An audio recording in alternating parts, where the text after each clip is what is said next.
Asyhadu an la ilaha illallah wahdahu la syarika lah wa asyhadu anna Muhammadan abduhu wa rasuluh la nabiyya wa la rasula ba'da.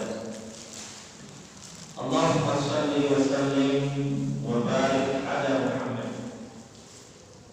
Qala Allah ta'ala fil Qur'anil Karim, ya ayyuhalladzina amanu taqullaha haqqa tuqatih wa la tamutunna illa wa antum muslimun. Amma ba'du. Bapak-bapak, ibu-ibu, saudara-saudara sekalian yang berbahagia, jamaah taklim yang saya hormati rahimakumullah. Mari kita panjatkan puji dan syukur kehadirat Allah Subhanahu wa taala.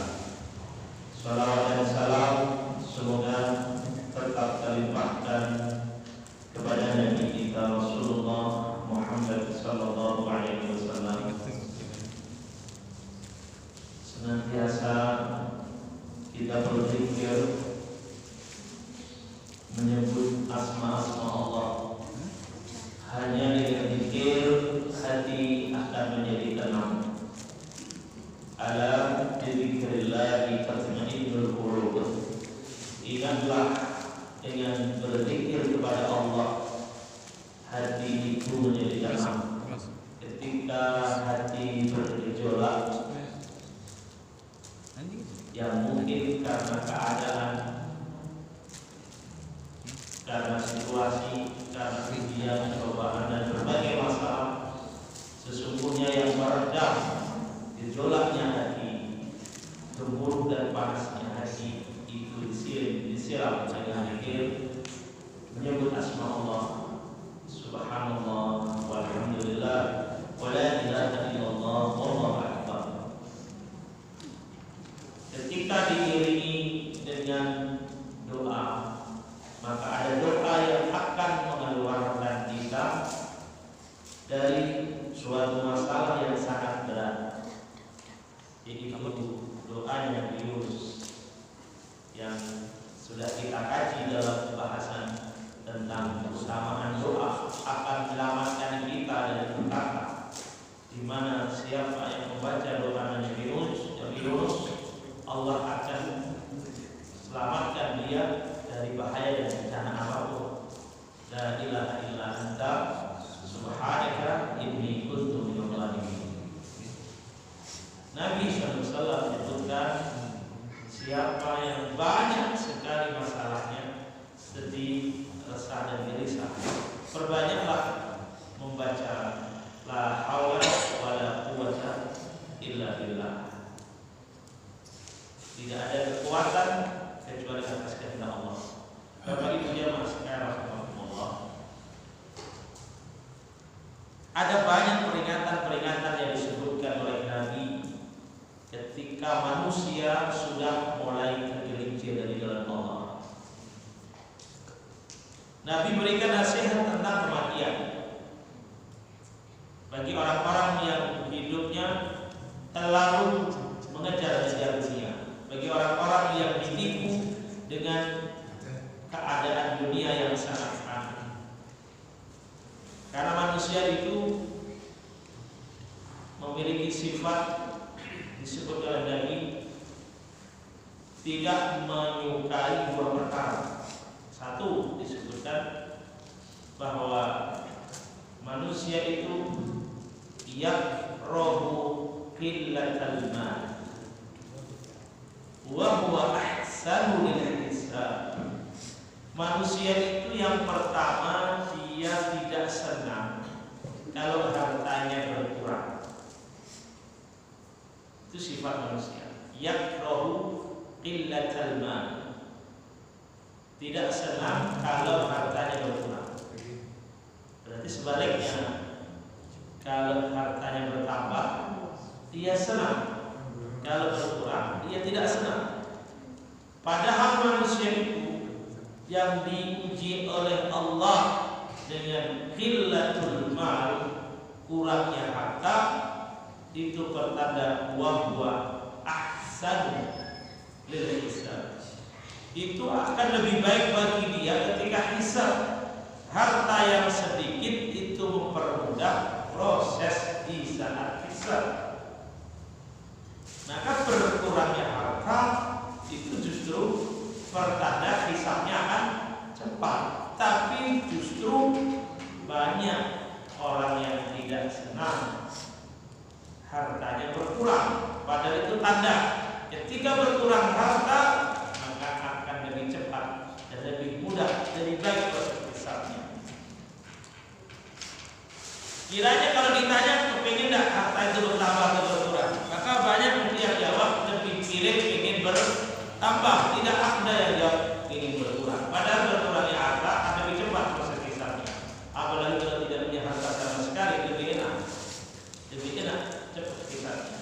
Kalau kita cuma punya sarung satu, baju satu, peci satu, selesai masalah. Karena akan dipertanyakan harta yang dimiliki itu akan ditanya oleh Allah. Untuk apa hartamu? Saya punya sarung, saya punya peci, saya punya baju satu, saya pakai untuk sholat. Selesai. Tapi kalau punya banyak itu dihisab lagi. Untuk apa yang ini? Apa yang itu? Macam-macam hisabnya. Dan kebanyakan orang lebih suka menumpuk-numpuk daripada berkurang. Kemudian yang kedua, yakrahul maut wa huwa afdalu minal fitnah. Orang itu tidak senang mati. Padahal dengan kematian itu akan lebih baik daripada adanya fitnah. Karena hidup itu isinya fitnah. Maka sampai-sampai kita itu dituntut oleh Nabi SAW ketika kita berdoa minta kepada Allah dilindungi dari fitnahnya hidup. Wa min fitnatil mahya wal mamati wa min syarri fitnatil masiihid dajjal. Kita minta kepada Allah fitnah kehidupan. Fitnah kehidupan. Ujian yang bisa menggelincirkan kita dari jalan Allah. Ujian yang bisa menggelincirkan kita dari jalan Allah. Itu yang paling berat itu adalah fitnatul mahya. Ujian ketika hidup. Maka sampai sedemikian halnya Nabi SAW itu berdoa agar diselamatkan dari fitnah hidup. Ketika kita hidup dari mulai bangun tidur, kita aktivitas, kita berjalan, kita bergerak, kita melakukan kegiatan hingga pagi, siang, sore dan malam. Terus berputarnya waktu itu di sana banyak fitnah. Bagaimana kita bisa selamat dari fitnah hidup? Ketika kita menjadikan hidup ini hanya untuk Allah Subhanahu wa taala. Ketika kita menjadikan tujuan hidup satu-satunya hanya untuk Allah Subhanahu wa taala. Oleh karena itu, generasi-generasi yang terbaik, orang-orang yang saleh daripada umat Islam ini dicontohkan dari generasi sahabat Nabi SAW. Mereka itu kalau hidup tidak mau hidup kena fitnah. Mau hidup yang mulia, maka semboyannya ish kariman. Hidup yang mulia itu ish kariman. Hidup yang mulia, enggak mau kena fitnah ini. Bagaimana ish kariman itu? Hidup yang mulia. Hidup satu-satunya hanya untuk ibadah kepada Allah Subhanahu wa taala. Fitnah dunia, fitnahnya dunia itu menggelincirkan manusia dari jalan Allah. Banyak yang manusia itu sombong. Ketika diletakkan dunia di pundaknya, ketika diletakkan dunia itu di depan matanya, kesombongannya terjadi melihat kehidupan itu hanya dari kacamata materi. Melihat kehidupan itu hanya dari kacamata dunia, dari kacamata harta, dari kacamata uang, dari kacamata jabatan. Kebenaran sudah tidak lagi menjadi standar, itu fitnah dunia. Karena dia punya kekuasaan. Orang bilang apa, yang bilang siapa, dia itu sudah biasa, dia itu orang biasa saja.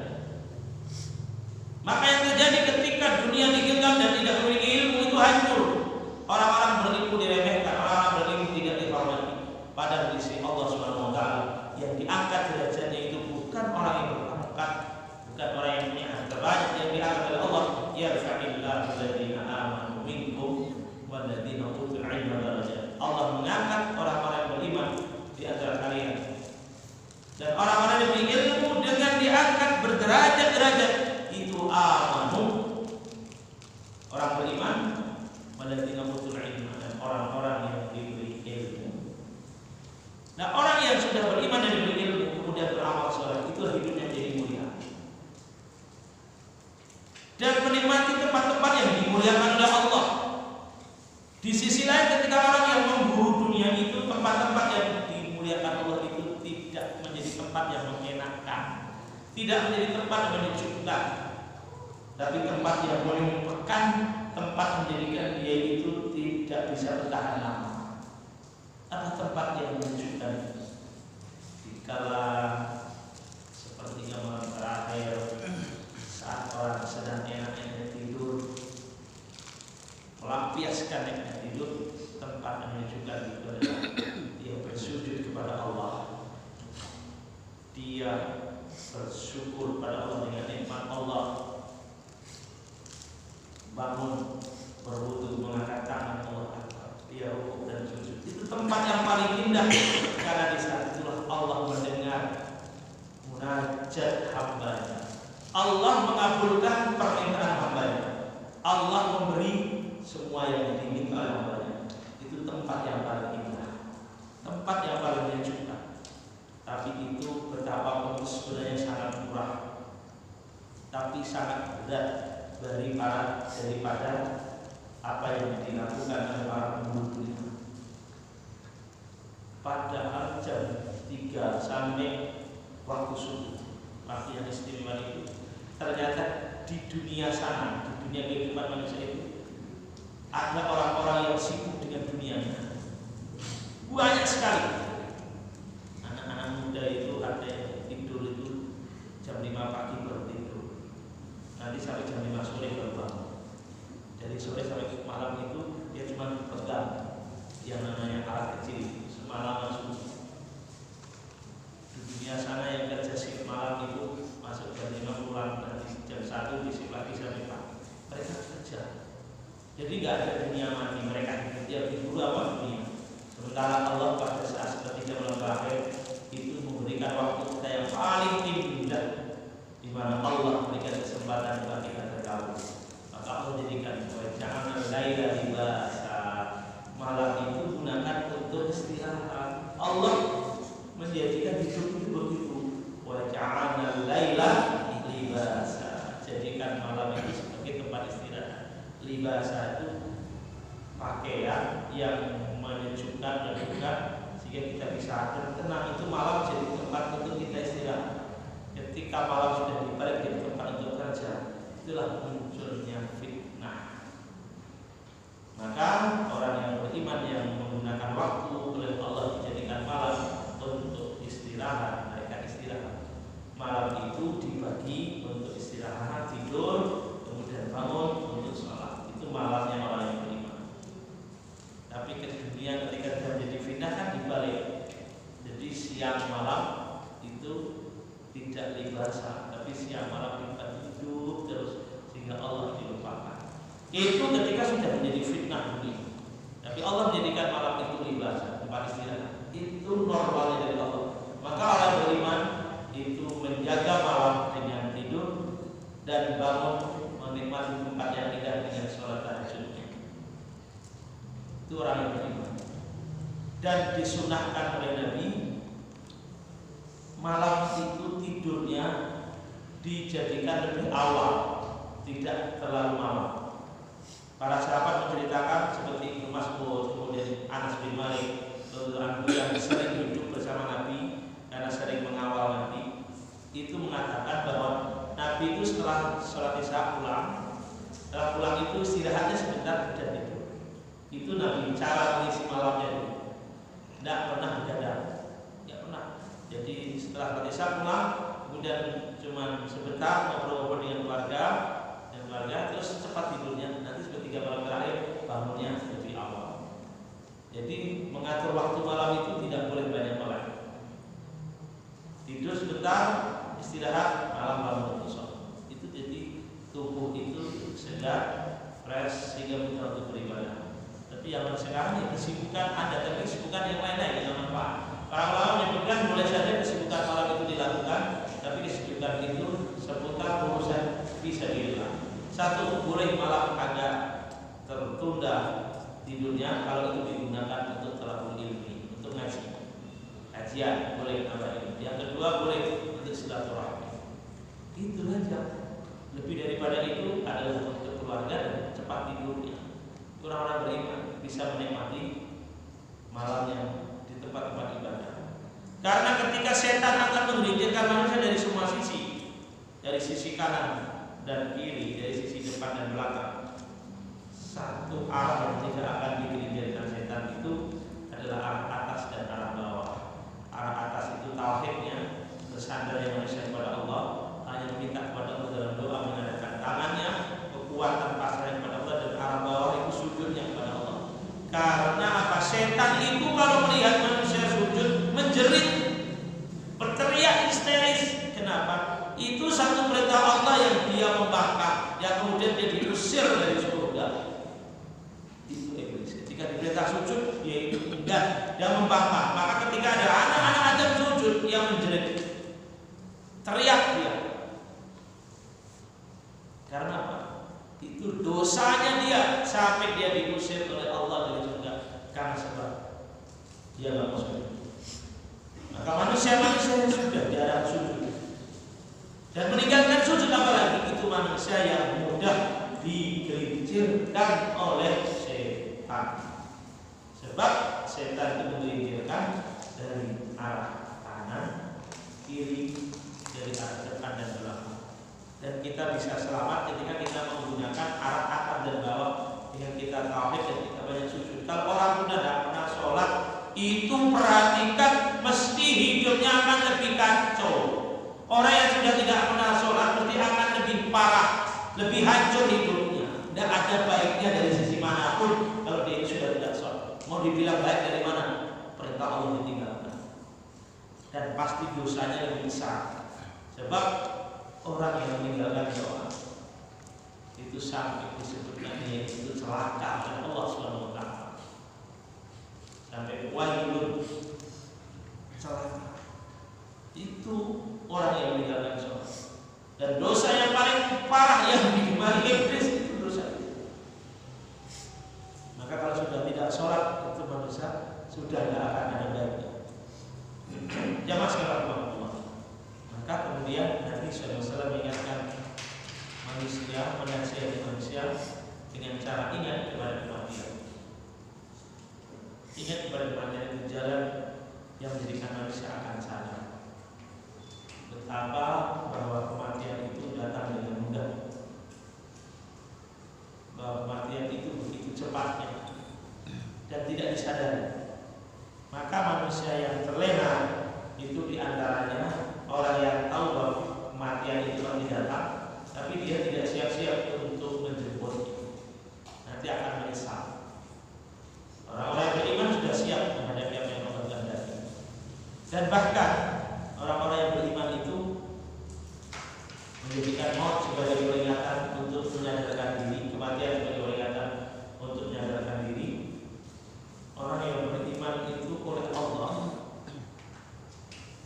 saat ajalmu datang itu sudah ngerti kapan ajalnya, itu sudah tahu. Cuma itu tidak sembarang orang. Orang yang tingkat iman dan amal solehnya sangat luar biasa dekatnya kepada Allah, itu sudah dikabari oleh Allah dengan peristiwa tertentu, ada tertentu, dia itu sudah diberitahu oleh Allah.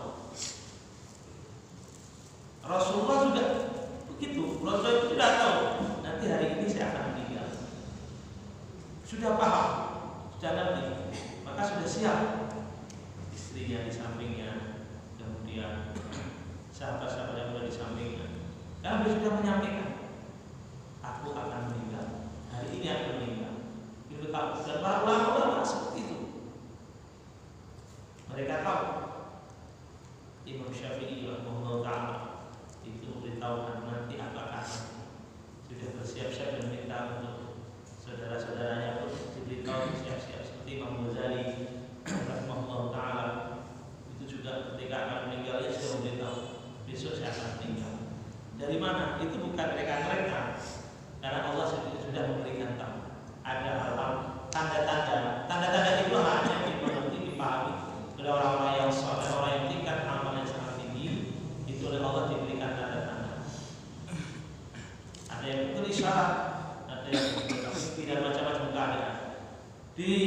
sisi yang lain memang bahwa kematian itu pasti, hanya tidak tahu kapan hari dan tanggalnya. Itu rahasia daripada rahasia Allah. Tapi Nabi sudah memberitahunya umur. Itu salah satu ciri umumnya. Akmaru ummati ma baina sittina wa sab'in. Itu ciri umur umatku itu antara 60 sampai 70. Itu ciri umum. Tapi ada yang lebih daripada itu sangat sedikit. Lebih daripada 70 itu sangat sedikit. Ya ada tapi sedikit. Maka kalau sudah umur 60 sampai 70 ya, kalau itu kira-kira ini secara umumnya ya, itu usia yang memang dikabarkan Nabi sudah sangat dekat dengan kubur. Begitu.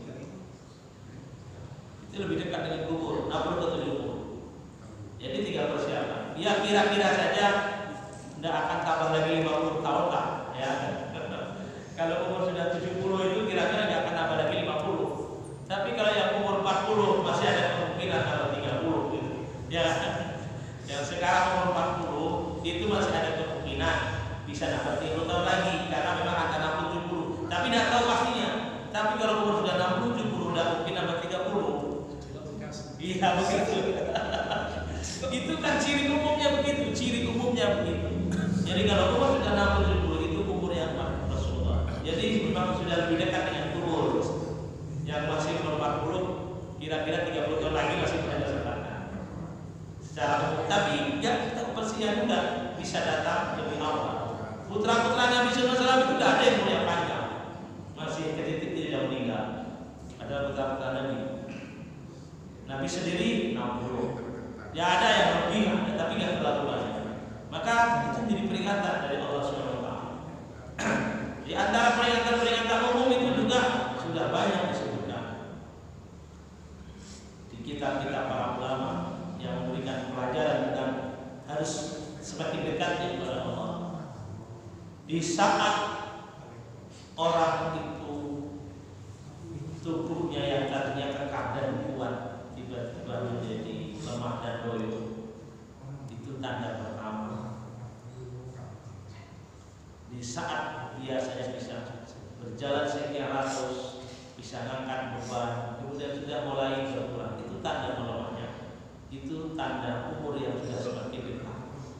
Yang kedua, di saat rambut sudah mulai memutih yang sebelumnya hitam, itu sudah mulai tanda dekatnya. Jadi kalau rambut sudah putih, siap-siap saja itu sudah lebih dekat untuk menghampiri kain kafan.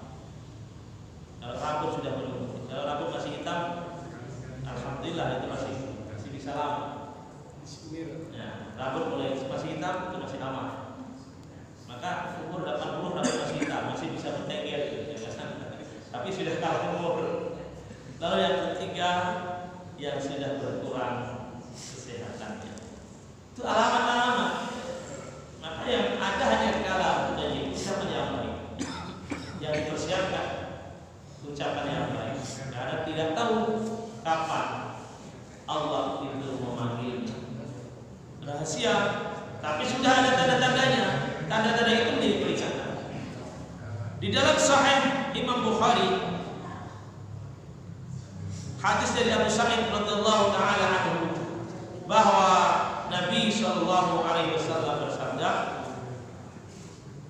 "Idza wudi'at al-janazah wa tamalaha ar-rijalu 'ala a'naqihim." Kalau jenazah itu sudah dipikul, digotong oleh orang-orang yang mengikulnya di atas di pundaknya.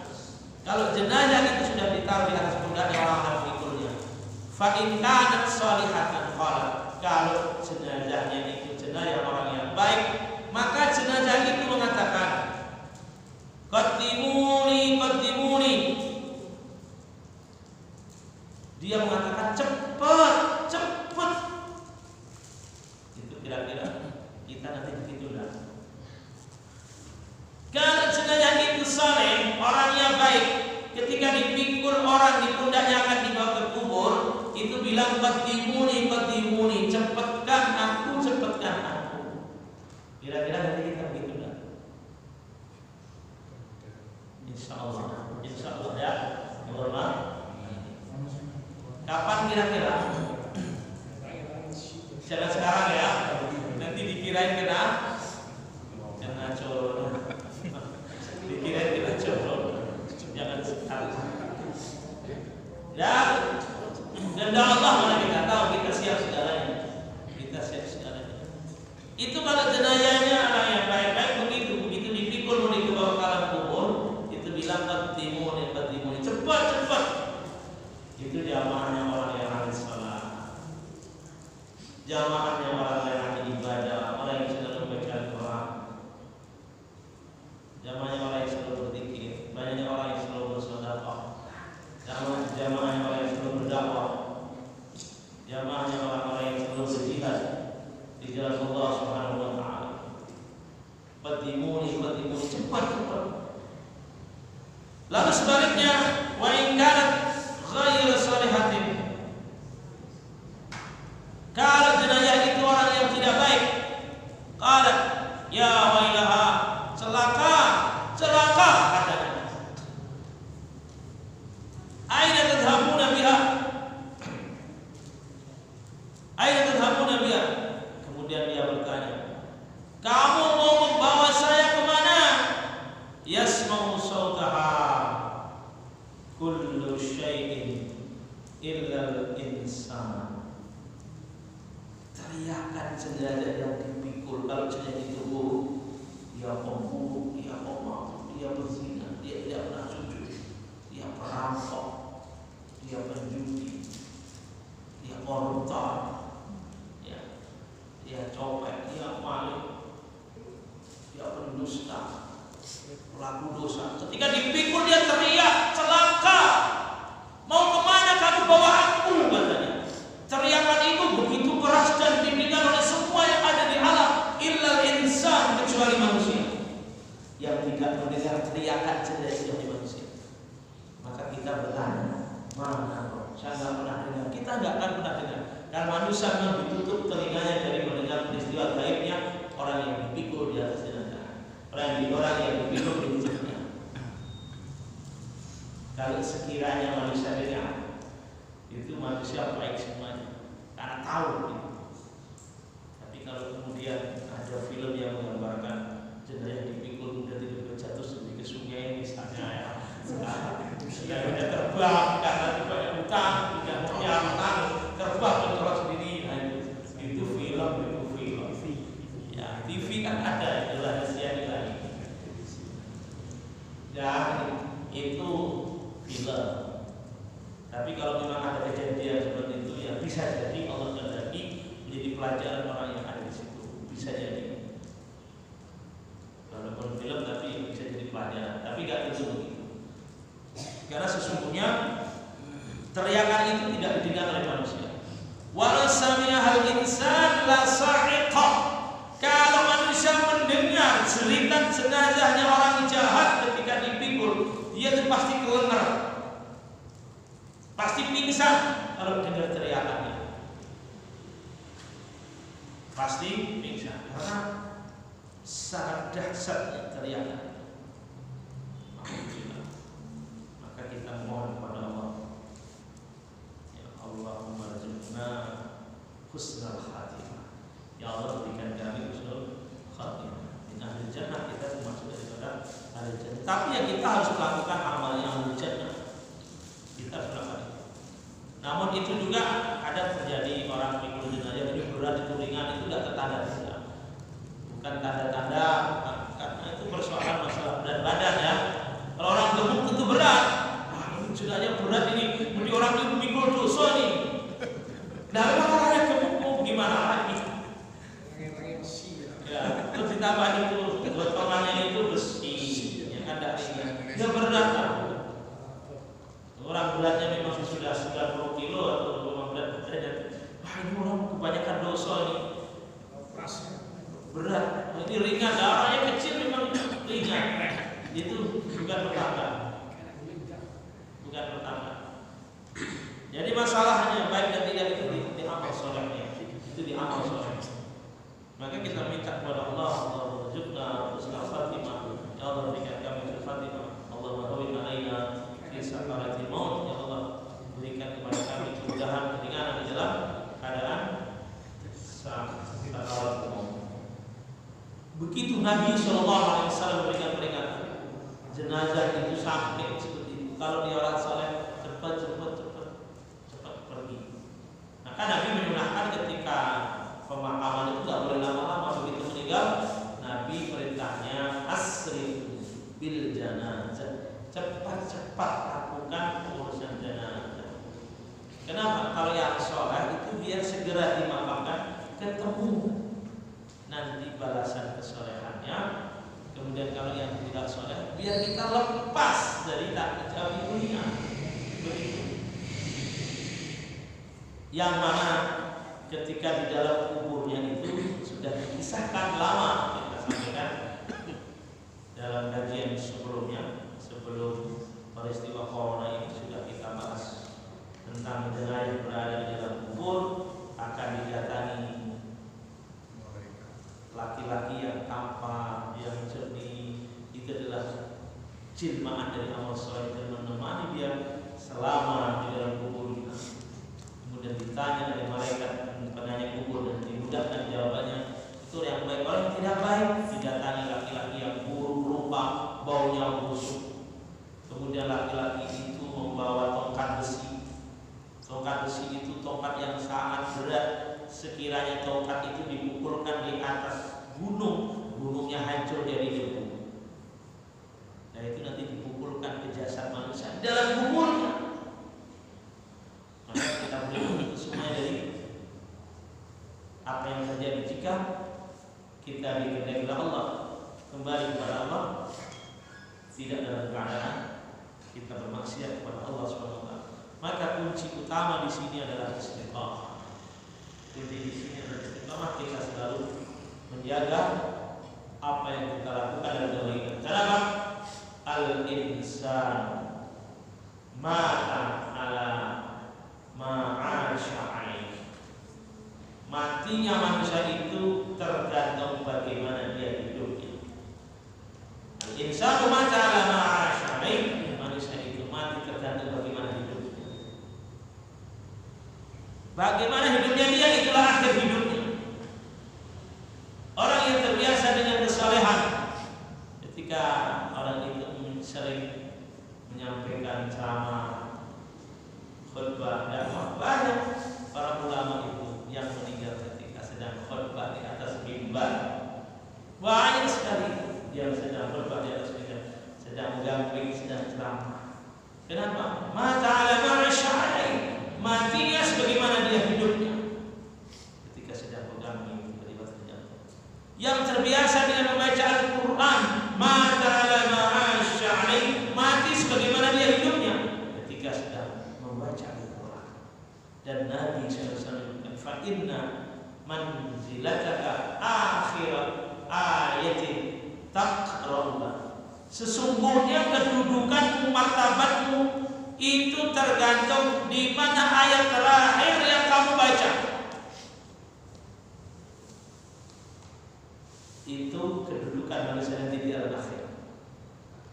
Kedudukan manusia di hadapan Allah nanti dari kiamat. Fa inna manzilataka akhir ayatin taqra'uha. Kedudukanmu itu adalah di akhir ayat yang kamu baca. Ketika sedang membaca Alif Lam Mim, dzalikal kitabu la raiba fihi, ayat terakhir dibaca, dzalikal kitabu la raiba fihi. Mati sedang dengan membaca Al-Quran di dada. Akhir ayatnya la raiba fihi. Kemuliaannya di situ. Kemudian ketika kisah dari kiamat, Iqra, baca, dibaca. Kemudian wartaqi, naiklah bacaanmu. Nabi menyebutkan naik lagi. Kemudian dinaikkan lagi derajatnya, naik terus sampai kemudian menyebutkan kedudukan itu akhir ayat yang kamu baca. Kalau orang yang ahli Quran, kalau orang yang ahli maksiat, ya kedudukannya itu adalah akhir maksiat yang dia lakukan. Apa? Kehinaannya ada di situ. Maka melazimi kebiasaan istiqamah sehingga dijauhkan dari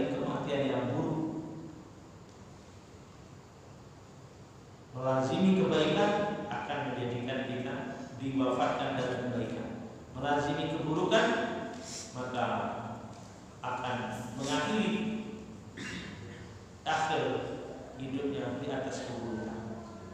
Orang yang diberikan kebaikan oleh Allah itu ada kemudahan. Orang itu dimudahkan untuk melakukan kebaikan-kebaikan. Kebaikan-kebaikan itu dimudahkan semuanya. Baca Quran 1 juz, 1 dewan juz bisa, naik lagi 2 juz, naik lagi 3 juz. Menghatamkan Quran 1 bulan mudah, bahkan bisa 2 kali. Salat tahajudnya bisa, siamnya bisa, salat jamaahnya bisa, ngajinya bisa. Allah mudahkan semua itu. Ketika Allah kehendaki dia itu orang yang akhir hayatnya baik, itu dimudahkan. Dan kemudian karena Allah kehendaki dia baik dan dia maunya baik, dipertahankan terus.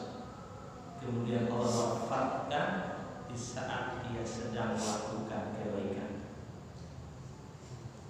Allah wafatkan di saat dia sedang melakukan kebaikan.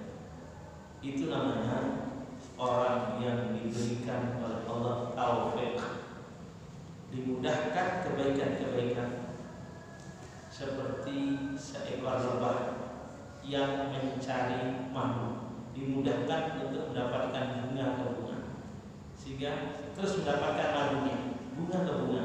Orang yang soleh dikandai oleh kebaikan itu dimudahkan mencapai ke puncak-puncak kebaikan. Sholat dimudahkan tepat waktu, dimudahkan lagi jamaah, dimudahkan lagi ke tanah suci, dimudahkan lagi infak dan sedekah. Mudah.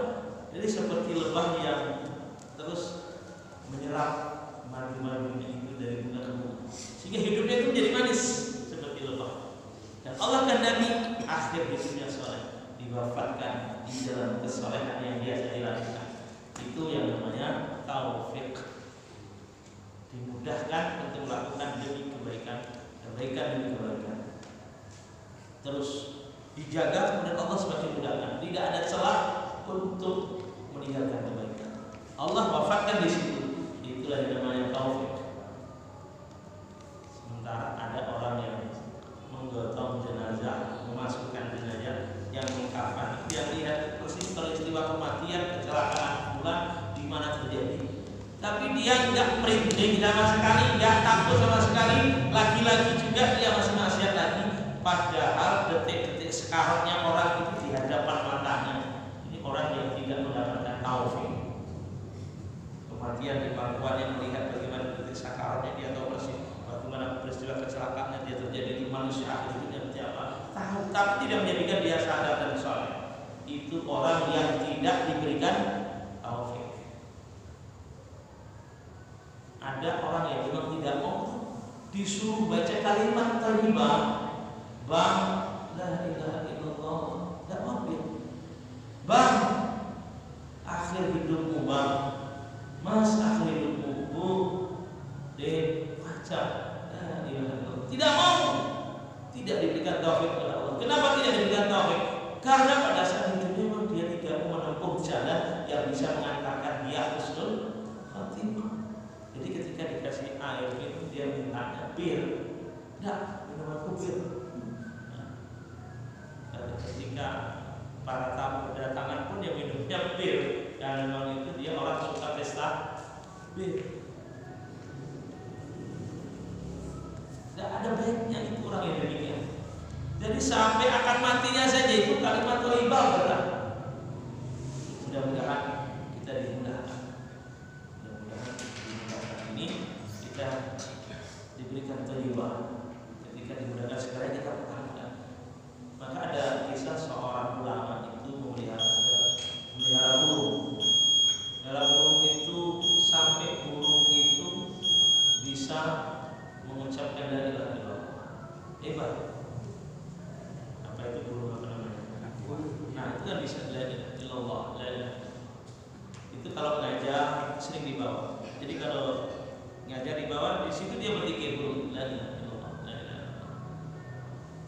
Pada suatu hari tiba-tiba mengajar tanpa bawa burungnya, kemudian ngajar, ditanya sama pak santrinya, Pak Yai kenapa tidak bawa burung lagi? Dia nangis. Kemudian santrinya, Pak Yai kenapa nangis? Burung saya mati. Jangan nangis Pak Yai, jangan khawatir, tak berikan lagi guru yang lebih baik nanti, suaranya lebih nyaring lagi. Bukan masalah itu, kata Pak Yai. Burung itu mati diterkam kucing. Masalahnya, loh kenapa dia tidak kucing? Dia itu sering mengucapkan la ilaha illallah. Ketika takwa kemana-mana dia mengucapkan la ilaha illallah. Tapi sayangnya ketika diterkam kucing mati dia tidak. Akhir ucapnya tidak bisa mengucapkan la ilaha illallah. Itu yang saya menangis. Loh kenapa? Saya khawatir. Kita khawatir. Kita ini biasa la ilaha illallah, la ilaha illallah. Kita bisa mengucapkan itu. Tapi saya khawatir dan sedih dan saya menangis. Jika nanti Allah mencabut ruhmu, Israel mencabut ruhmu yang kemudian aku tidak mengucapkan la ilaha illallah. Itu yang menjadikan aku sedih. Ketika hidupnya bisa mengucapkan la ilaha illallah, tetapi saat matinya tidak mampu mengucapkan, itu yang kita khawatir. Dan mudah-mudahan kita dijauhkan dari fitnah ini. Maka kita minta kepada Allah dimudahkan ketika menghadapi sakarat dan kita menjadi husnul khatimah. Kemudian terhindarkan dari fitnah mahya wal mamat, fitnah ketika hidup ini dan fitnah ketika mati, dimudahkan lolos saleh husnul khatimah. Ini persoalan kematian dan jenazah sudah dijadikan sebagai nasihat yang besar. Jenazah itu sangat menjerit ketika dia buruk, menjerit, dan semua makhluk di bumi mendengar kecuali manusia. Sebab kalau manusia dengar akan pingsan karena jeritan tangisnya orang-orang yang buruk ketika dibawa jenazahnya ke alam kubur. Ya mas, sekalian Allah, demikian kajian kita pada malam ini. Insyaallah kita akan sambung lagi materi berikutnya yang akan datang yang masih mengisahkan perjalanan manusia menuju kepada Allah Subhanahu wa taala.